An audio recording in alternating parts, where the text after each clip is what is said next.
Hi, this is part 2 of the video tutorial series, What is the Magellan Course?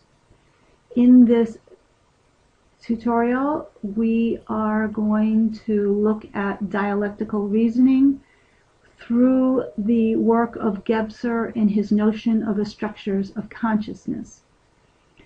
In our last tutorial, we talked about the Magellan Course being interested in crossing a frontier. And that frontier was between the current state, where our reasoning is dialectical, has a dialectical dynamic, into a potential situation which is not dialectical, but represents a new way of thinking that is not dialectical. And so I think it is important to understand the evolution of dialectical reasoning, how it came to be, what exactly characterizes and accounts for dialectical reasoning, before we go on to investigate the possibility of new types of consciousness and new structures of reasoning that do not operate dialectically. So we're going to look at this today in terms of Gebser's structures of consciousness and Gebser's work, The Ever-Present Origin. And in the subsequent videos, part 3, we'll look at dialectical reasoning through developmental theory. And in part 4, we'll look at dialectical reasoning through the history of philosophy. But for today, we are going to look at dialectical reasoning through Gebser's work from The Ever-Present Origin, his book, The Ever-Present Origin, and this notion of the evolution of the structures of consciousness. So I hope you enjoy this tutorial.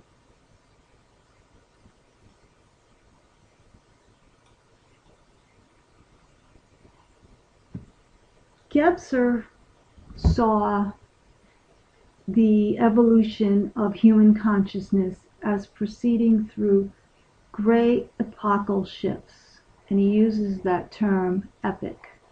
So if we imagine 3 waves or 3 great epochal shifts, epochs of consciousness.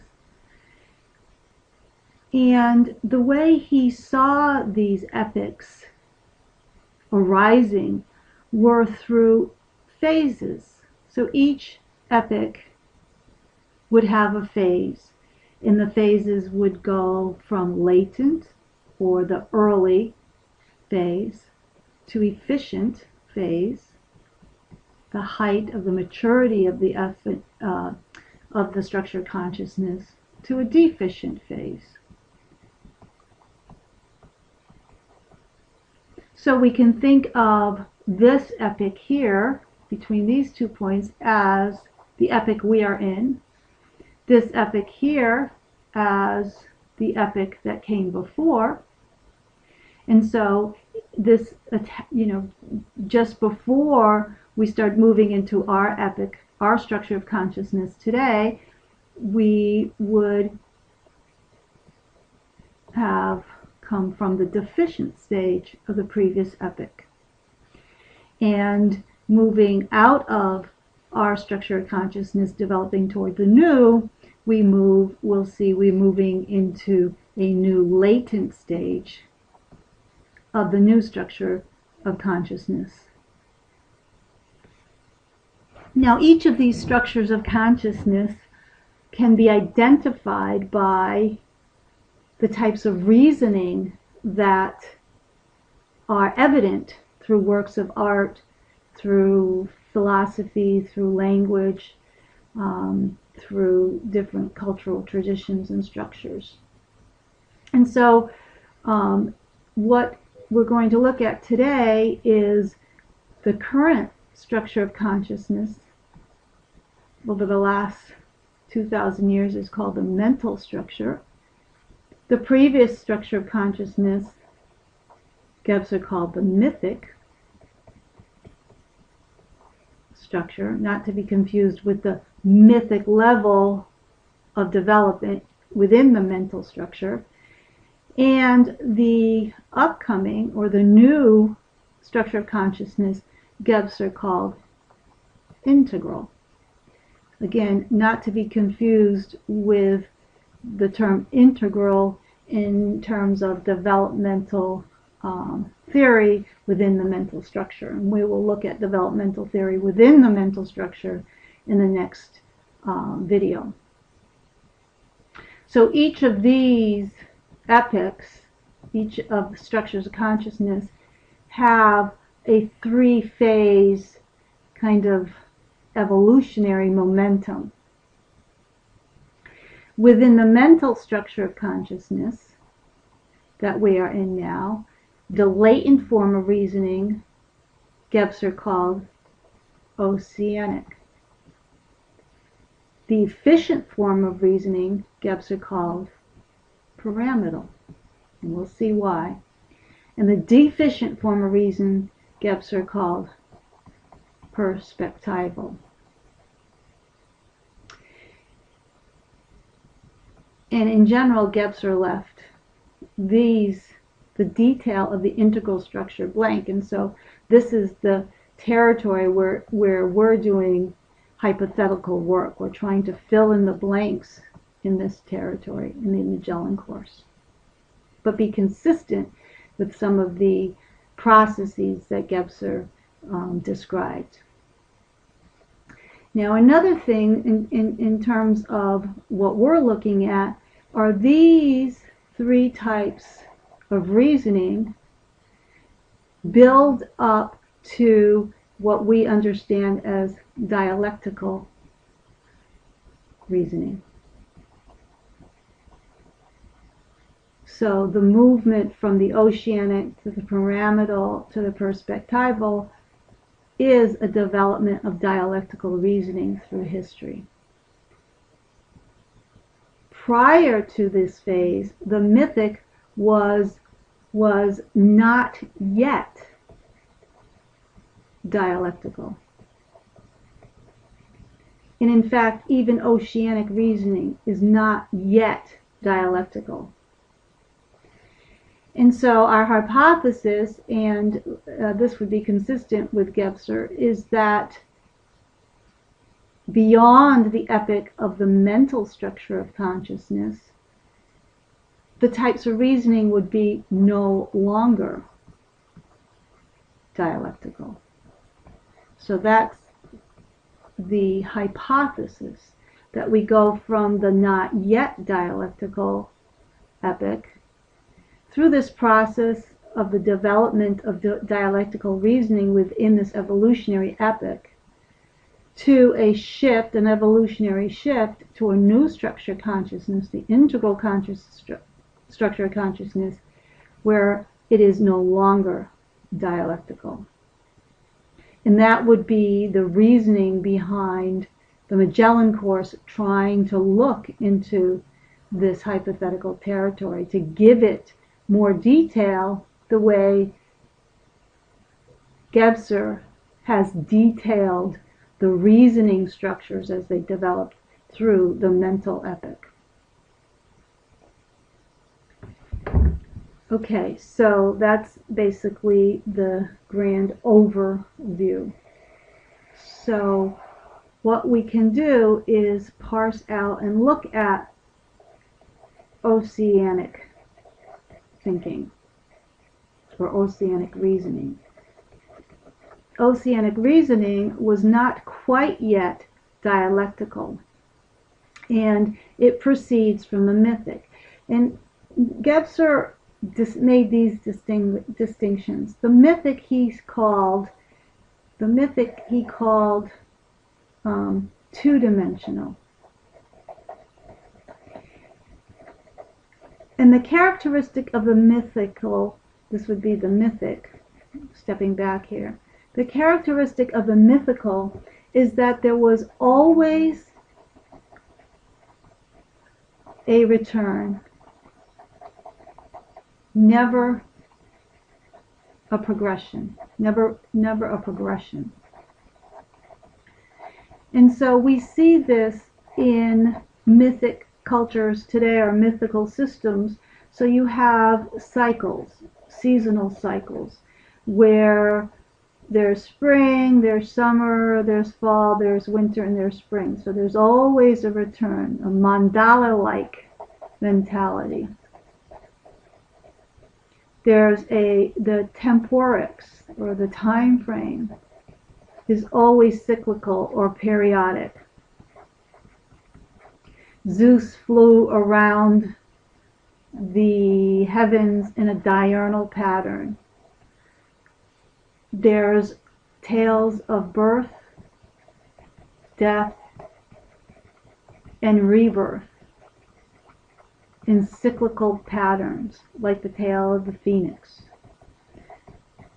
So the mythic had this two-dimensional character to it. And the problem with the mythic is that it represented in its deficient stage, just before the new epic, the problem with the mythic is that it became, it was completely closed, that all the systems had been completely closed within this endless cycle of return.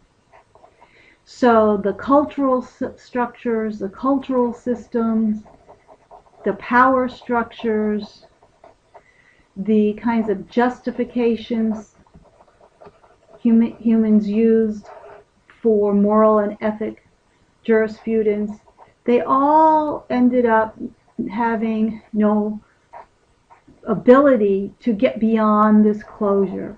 This is the way things are. They will always be the same. The illusion that things change is defeated by the fact that things always return.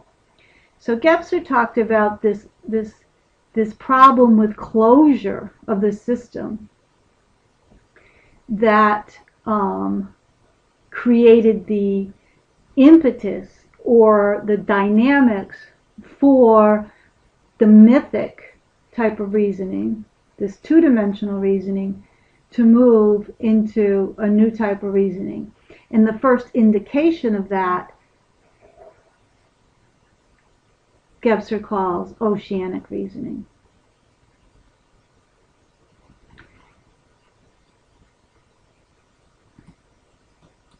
So if we look at Oceanic reasoning, again, just to back up, mythic reasoning had this polar structure. So if this was the beginning, you reason, you come back, there's always a return. And that represented closure in the mythic style of reasoning. It's two-dimensional, so you have two-dimensional with a closure.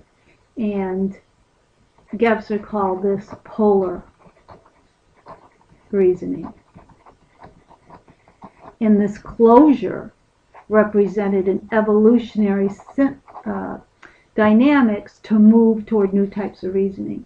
So we get to Oceanic reasoning, which Gebser called Oceanic because it has wave-like movements that have indications of progression, but that eventually are recursive and also return the way the polar reasoning does. But in this, Gebser sees the beginning of a movement away from polar reasoning.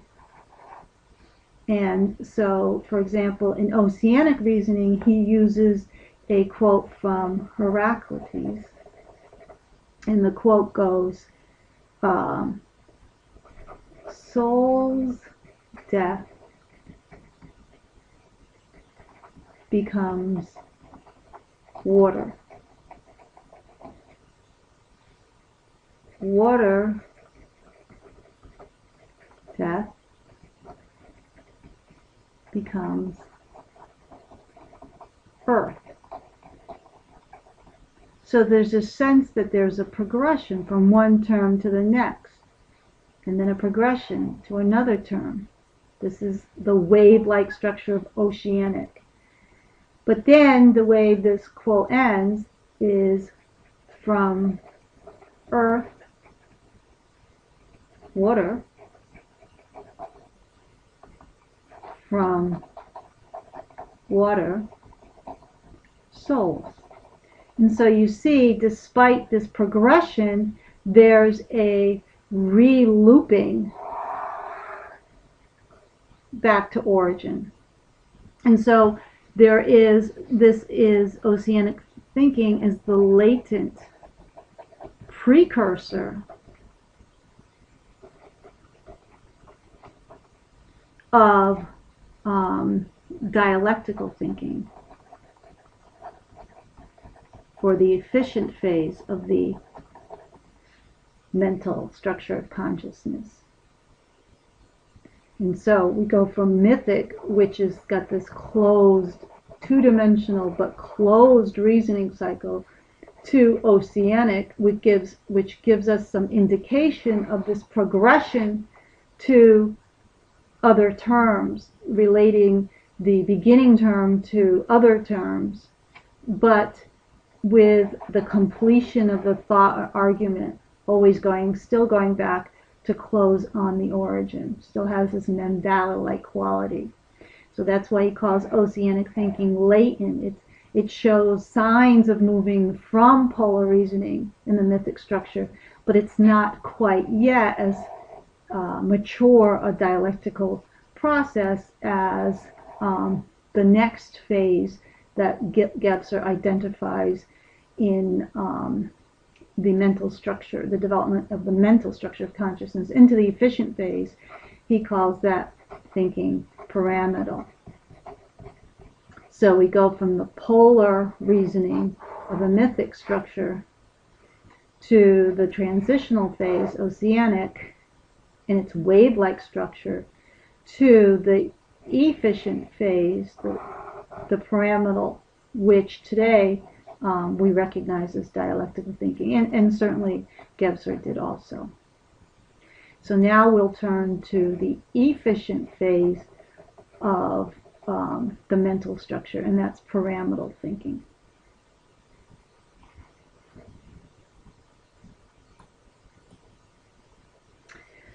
Okay, so we are going from the mythic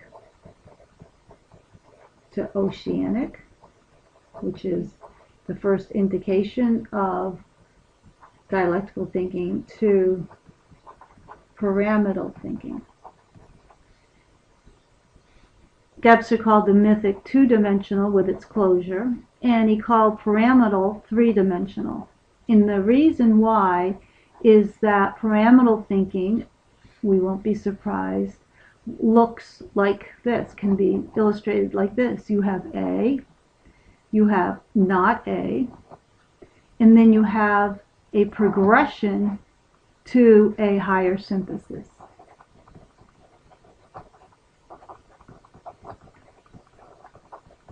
So here's the originary term. It is contrasted with its opposite, so at the far end. So if this is summer, this would be winter. And instead of having a completion in this argument back to summer, this tension, this gap, is held open in lieu of the search for a higher synthesis. In this higher synthesis, Gebser talked about as the third term, or the tertium. And this pyramidal or triangular structure is what gives this type of reasoning the label pyramidal. So now the interesting thing is that pyramidal thinking in the term dialectic comes from Plato, and he uses the term diuresis. And what diuresis means is separation. And it refers to the ability for the mind to hold this gap, this tension in this gap between antinomies or opposites, in order to force a higher synthesis, in order to gain a higher synthesis. And so you see some of this in Plato, in Socrates, the way Socrates would tease out the paradoxes and force people to move to a higher level of thinking. And this paved the way for all kinds of evolutionary advances in human history. But this notion of diuresis, of being able to hold these antinomies as opposites at the end of a spectrum, was a significant difference than what the mythic mind could do. The mythic mind would always see these categories as turning over on themselves in a mandala-like fashion and just recapitulating themselves.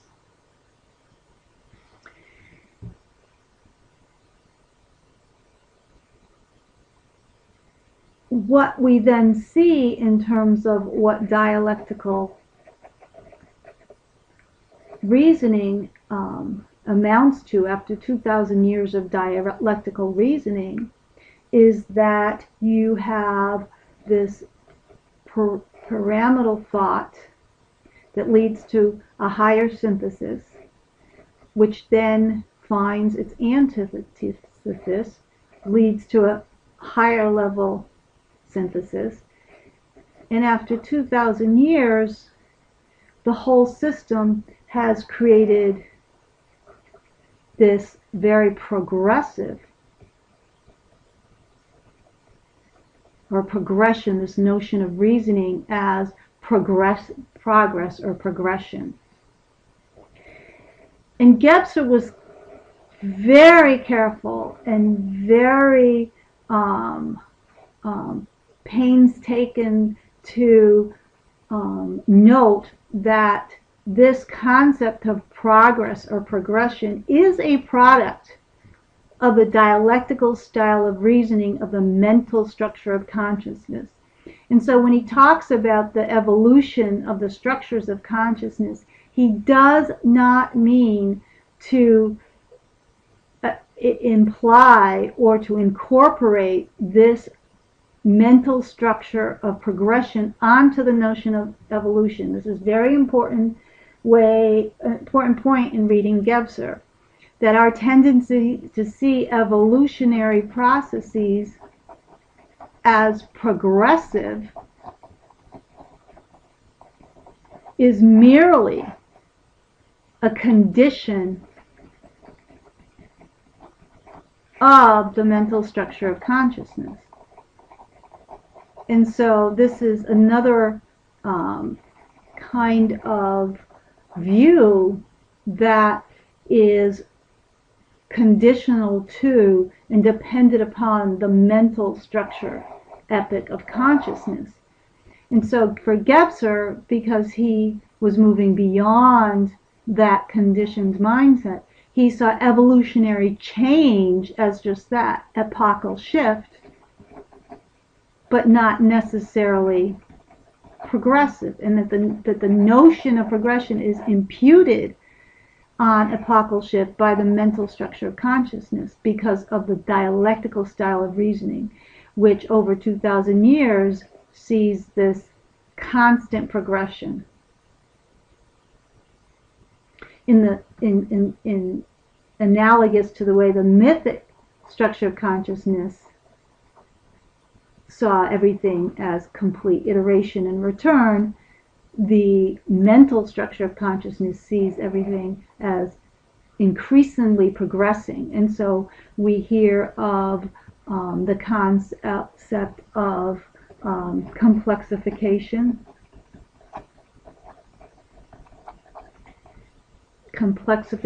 that systems and evolution complexifies over time. And this is merely a view of the mental structure in its type of reasoning, which gives us this progressive understanding of apocal shift. So Gebser really worked hard at making these kinds of distinctions so people could understand that the way we view evolution is a byproduct of the epoch that we are in.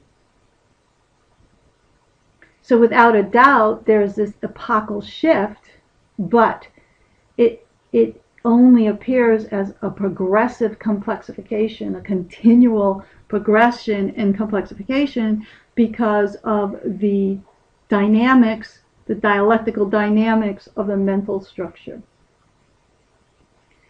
And so this pyramidal type of thinking, with its positive consequences, results, and some of its own limitations, represents the efficient phase of the mental structure of consciousness and really the epoch we've been in for the last 2,000 years.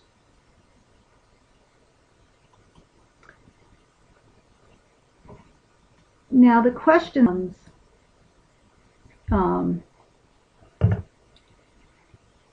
we are in the pyramidal or efficient stage phase of the mental structure.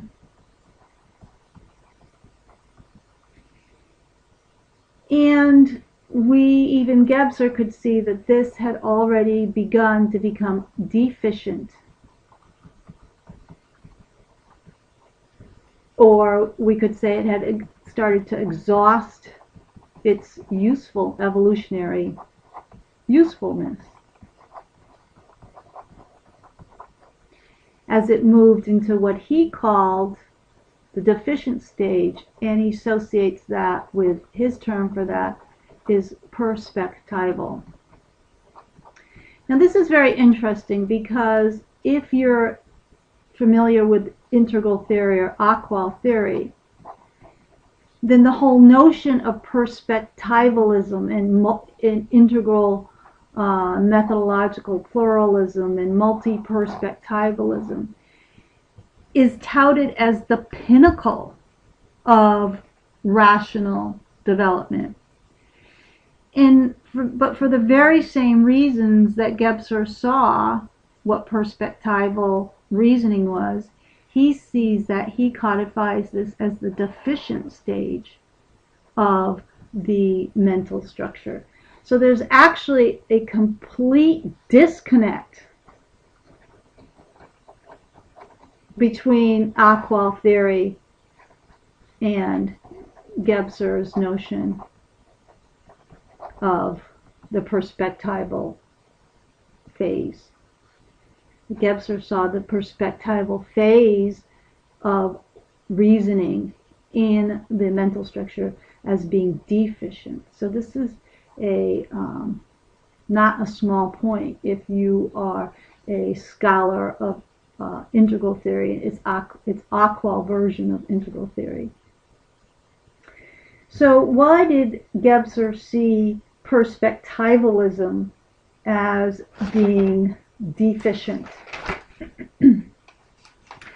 Well, it's quite, Gebser himself is quite complicated to read, but what I can summarize for you is that after 2,000 years of this progressive movement to find the third term, there are three major reasons why the pinnacle of this, which is perspectivalism, is become deficient. And number one is that the perspectivalism is developed because of 2,000 years of meta-theoretical division. So you have higher and higher, the third term represents higher and higher levels of integration, but the situation is so complexified And so driven by this notion of progress and higher levels, that there are no longer any solutions.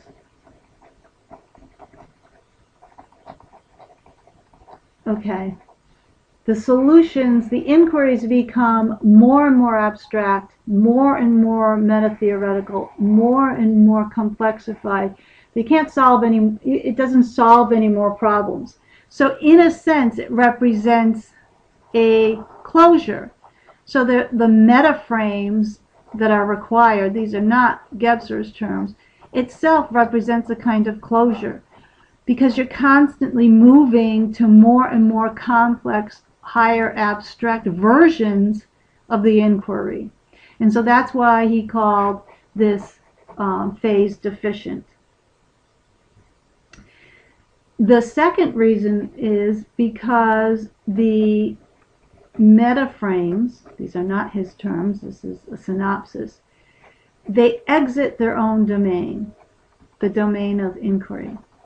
So, for example, in Hargen's and Zimmerman's book, Integral Ecology, it's a compendium of hundreds of different approaches to ecology, parsed out based upon altitude, this notion of altitude, worldview, the who, the what, the where. It makes all these perspectival distinctions. But when you read the book Integral Ecology, it does not do ecology. Okay? It does meta-theory. And so the problem with perspectivalism is that it creates its own map territory confusion. The map becomes so complex, and you're so concerned with the map and its ever-increasing complexity, that you really kind of lost touch with being. And this is really the critique that Gebser has with perspectivalism, and that is that all these progressive shifts in the pyramidal structure of reasoning after 2,000 years has created a idea of transcendence as truth, and has completely lost touch, has made a gap, this gap that's being held between has been iterated over and over and over again. So now there's this complete gap between this transcendent abstraction and what he would call being or origin. And that perspectivalism and meta-theory can no longer get at immanence and the basic fundamental ground of being. So this is really the biggest critique about perspectivalism, that it starts to be distracted by its own abstractions, and it no longer what Gebser coins the term, no longer awares the truth in being. And so what was once in the pyramidal form efficient and evolutionarily advantageous has become in the perspectival form deficient. And the only place I see this in Ackwall theory is when Wilbur says that Ackwall is a map of the prison. And this really would resonate with Gebser, that perspectivalism is a great map, but it's a map of the prison. And the prison has been generated by dialectical mind. The prison is nothing but the reified abstractions of dialectical mind. And so this represents what Gebser would call the deficient phase of the mental structure of consciousness, which is this hyper-complexified dialectical reasoning.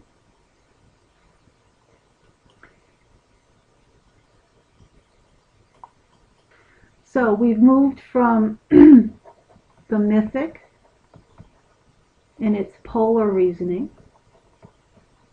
which is not yet dialectic, to the mental structure of consciousness in its three phases: the latent phase, and the latent phase, which is Oceanic reasoning; the efficient phase, which is pyramidal; and the deficient phase, which is perspectival. And so now we want to look at what is the latent phase of the new structure.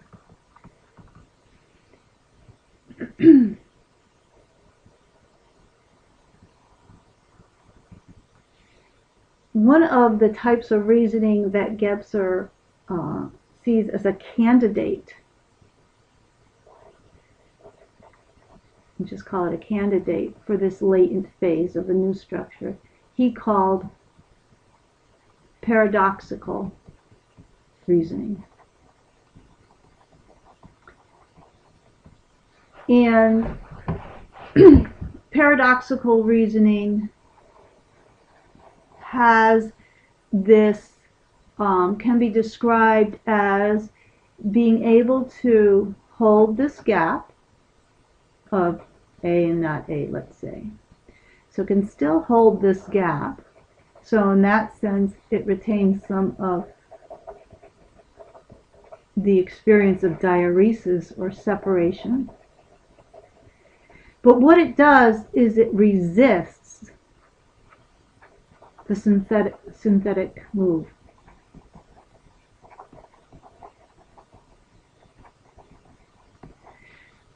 Or it resists the synthetic or the transcendent or abstraction, the higher abstraction move. And that's why he calls it paradoxical, because it kind of rests in this paradoxical territory, just as that, without the synthetic move. And what Gebser saw, and I think it's consistent with what we see today, the reason why this alternative comes up is because the people that are starting to, in the history of what Gebser was looking at, starting to reason in a more paradoxical style, are all people related to either spirituality. So, for example, the Buddhist scholastics, or that have some kind of re-enchantment with being, as for example, Heidegger, or are interested in theology or religion. And so you have the beginning of the Western process philosophers. And so this commonality between them is that they were looking outside the mind or beyond the mind to ground truth in being. And in that being, in that experience of being, they found the ability to hold the mind stable in this paradoxical state. And so paradoxical reasoning is a transitional phase that Gebser saw associated with a movement that was not toward the deficient phase of the mental structure, but he saw it as a transitional phase. He doesn't quite tag it as the latent phase of the new structure, but he does identify paradoxical reasoning as in a category of its own, and transitional between dialectical reasoning. It has this ability to hold this paradox, but resisting this tendency to make the higher synthetic move creates a completely different view. And so that is an important phase to consider as we continue our inquiry in the Magellan course.